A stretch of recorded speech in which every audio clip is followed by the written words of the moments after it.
For decades, my father carried a little notebook everywhere he went. He used it for note-taking, list-making, and planning. I used to tease him about it, but as it turns out, he was just ahead of the bullet journaling trend. Today's concept of bullet journaling stems from designer Ryder Carroll, and you can learn more about his methods on bulletjournal.com. Like my father's notebooks, these bullet journals are a highly customizable approach to organizing your life. You can use a bullet journal for scheduling and prioritizing, to-do lists, tracking habits, and making goals. Today I'll show you how I set up a bullet journal. You only need a couple of things to get started. Your journal will be handled daily, so look for one with a sturdy cover and secure binding. I chose a Leuchtturm 1917 journal with dotted pages.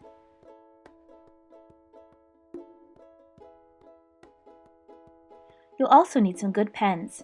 It's pretty disappointing when your ink accidentally smears or bleeds through onto other pages, so you'll want to invest in a few high-quality pens. I recommend trying a Pigma Micron PN by Sakura. These pens feature the Pigma ink I trust, paired with a new, durable plastic nib that's great for everyday writing. They come in several colors, but I'm sticking with black and pink for most of my journal. Now we're ready to set up our journal. This particular bullet journal has a spot to write your name and address in the front. That's followed by an index or table of contents. If your journal does not have a printed index, you'll want to save the first 3 or 4 pages to serve as your index later. First, I'm going to create a key page. The key page is a list of symbols or signifiers that you use when scheduling. This is sometimes referred to as rapid logging. You can use standard symbols like these, or you can come up with your own. When you have a task to complete, place a dot by it. If you're currently working on that task, you can put a slash through it. When you're finished, turn it into an X to show it's been completed. If a task on your list doesn't get done that week, you'll want to migrate it to the next week, unless you decide it isn't important, and then I like to use a delete mark to show it's been cancelled. I also use a cloud to symbolize an idea I want to think about, and a smiley face to note things that made me happy that day. Feel free to customize your key in a way that works for you. Use the next 2 pages for your future log, which is just a fancy way of saying yearly calendar. This provides a big picture view. I'm drawing a mini calendar of each month. Since I live from weekend to weekend, it makes more sense for me to start my weeks with Monday instead of Sunday. Use the dots as guidelines. I'm using different colored pens to mark holidays, birthdays, anniversaries, and vacations.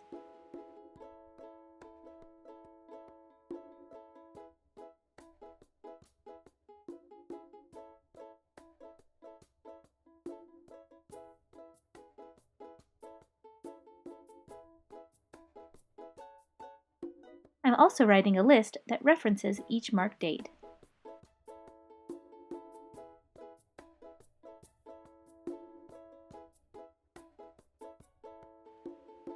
Now we'll create some tracking pages. Some people call these collections or modules. These are pages dedicated to important projects or goals that you'll work on throughout the year. You may want to create one for your blog, or your fitness goals, or home improvement projects. I like to reserve 2 pages for each item I'm tracking. I've created a tracking page for my website made by Marzipan. I need an area to list project ideas.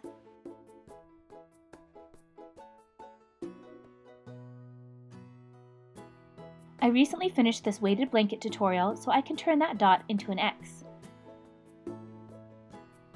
I'm in the process of filming this journaling tutorial, so it gets a slash to show it's in progress. I'm also adding a section for goals, large tasks that I'd like to complete throughout the year. Continue adding tracking pages as needed. Now I should mention that some people get fancy with their bullet journals, using stencils, adding stickers and washi tape, even painting. While those journals are pretty, they're also high maintenance. I recommend choosing a format that's both enjoyable and sustainable for you. I like to add a nice title to each page, and maybe a few doodles if the mood strikes.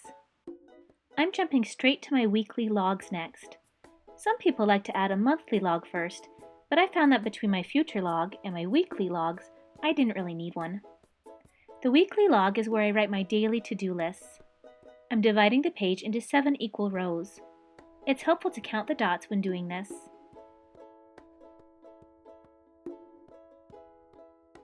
Then I like to separate my home and work tasks.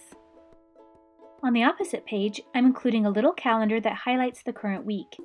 There are also some things I need to do whenever I find the time. So I'm going to add a little don't forget box for those miscellaneous items. If I find a place to squeeze one of these tasks into my schedule, I change the to-do symbol into the migrate symbol and move the task to the correct day.